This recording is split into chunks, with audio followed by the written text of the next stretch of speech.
ছোটবেলায় মানুষের চারটে জীবনের দশা: ব্রহ্মচর্য, গার্হস্থ, বানপ্রস্থ, সন্ন্যাস। এই ব্রহ্মচর্য, গার্হস্থ, বানপ্রস্থ, সন্ন্যাস এর রহস্যটা কি? না, এই রহস্য হচ্ছে যদি কেউ ছোটবেলায় ভগবানের জ্ঞান পেয়ে যায় তাহলে তার বয়সের ধর্মে সে একটু ইন্দ্রিয়ের তাগিদে ওদিক ওদিক করলেও করতে পারে, কিন্তু একসময় সে ফিরে আসবে। যেমন বাচ্চার পেট ভর্তি থাকলে মাকে ছেড়ে দূরে খেলে, পেট খালি হয়ে গেলে আবার মায়ের কাছে ফিরে আসে। তাহলে কেন ফিরে আসে? সে জানে ঘরে মা আছে।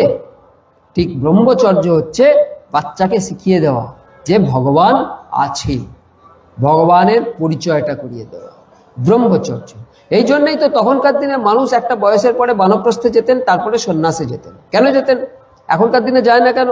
৮৬ বছর, ৯০ বছর বাড়িতে সব বয়স্করা আছে, সন্ন্যাসে যায়নি কেন? এক, আগেকার দিনের মতো জঙ্গল টঙ্গল নেই, আর দুই, তারা জানে না বানপ্রস্থ ছেড়ে যে সন্ন্যাসে যাবে, ওই সন্ন্যাসে গেলে কি পাবে তারা জানে না। যদি না জানে তারা যাবে কেন? যাবে না। ব্রহ্মচর্য করলে তখন সে সন্ন্যাসে যেত, কারণ ব্রহ্মচর্যের মধ্যে দিয়ে সে তার জ্ঞান হতো যে আমি যখন সন্ন্যাসে যাচ্ছি আমি সাধারণ জীবনের থেকে অনেক বেশি পাবো। এই হচ্ছে মজা। এবার আমি একটু ভগবানের পরিচয়টা আপনাদের সামনে দিই। আমরা কেউ ভগবানকে দেখতে পাই না, তো দেখতে পাই না, কিন্তু কি বলি? ঈশ্বর সর্বত্র বিরাজমান, ঈশ্বর সর্বশক্তিমান। তো এইখানে আমাদের মধ্যে ঈশ্বর বিরাজমান। কিভাবে বিরাজমান? আমরা যারা সনাতন সংস্কৃতির একটু শাস্ত্রের পাতা উল্টেছি তারা ব্রহ্ম বলে একটা শব্দ শুনেছি। ব্রহ্ম, ব্রহ্ম কি? এই যে যা দেখছি সব ব্রহ্ম, যা দেখছি সব ব্রহ্ম। ঠিক আছে? এই ব্রহ্ম কিরকম? নিরাকার। ব্রহ্ম কিরকম? নিরাকার। আমি এখানে বসে আছি, আপনি ওখানে বসে আছেন। যেমন এই জিও নেটের মধ্যে এই সব মোবাইলগুলো ডুবে আছে। আমার নাম্বারে কেউ ফোন করলে এটা বাজবে, আপনার নাম্বারে কেউ ফোন করলে বাজবে। তার মানে কি? বাজবে কেন? কানেকশান পেলো কোত্থেকে? মাঝখানে তো ফাঁকা, তার মানে কানেকশান আছে। পুরো নেটটা সবটাকে ডুবিয়ে রেখেছে। দেখা যাচ্ছে? দেখা যাচ্ছে না, কিন্তু আছে। হ্যাঁ আছে, ফোন বাজলেই প্রমাণ হয়ে আছে। হ্যাঁ না? না, ঠিক সেই রকম আপনি এই জগৎকে অনুভব করছেন, আমাকে অনুভব করছেন, আমি আপনাকে অনুভব করছি। এই অনুভব করছি মানেই এই জগৎকে অনুভব করছি, মানে এই জগৎটা আছে, আমি আছি, আপনিও আছেন। সব কি রূপে আছে? ব্রহ্মরূপে। দেখছি না কেন? বলছি। এরপরে ব্রহ্মের পরবর্তী স্টেজ কি? পরমাত্মা। পরমাত্মাকে যে আমার পাশে আছে, আমাকে ইশারা করে কিন্তু আমার সামনে আসে না, তিনি হচ্ছেন পরমাত্মা। এরপরে কি? এরপরে হচ্ছে স্বয়ং ভগবান। ভগবানকে তিনি আমার সামনে চলে আসবেন এবং আপনারা সবাই ভগবানকে দেখতে চান। ঠিক। এবার মজার কোথায়? আমরা তিনটে জিনিস জানি। একটা হচ্ছে বায়ু, একটা হচ্ছে জল, একটা হচ্ছে বরফ।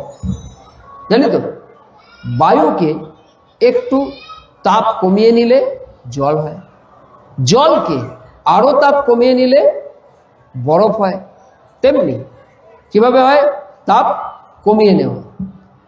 বায়ুর তাপ কম জল, জলের তাপ কম বরফ।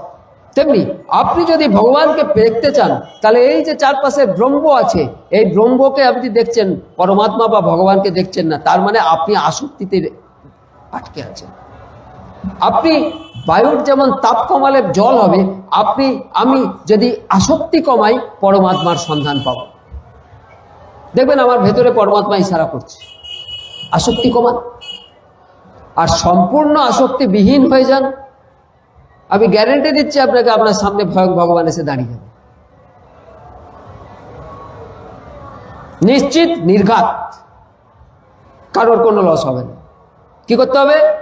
বায়ুর তাপ কমালে জল, জলের তাপ কমালে বরফ, ব্রহ্মের আসক্তি কমান পরমাত্মা, পরমাত্মার পরের স্টেজ আসক্তি আরো কমিয়ে দিন, ভগবান আপনার সামনে দাঁড়িয়ে যাবে।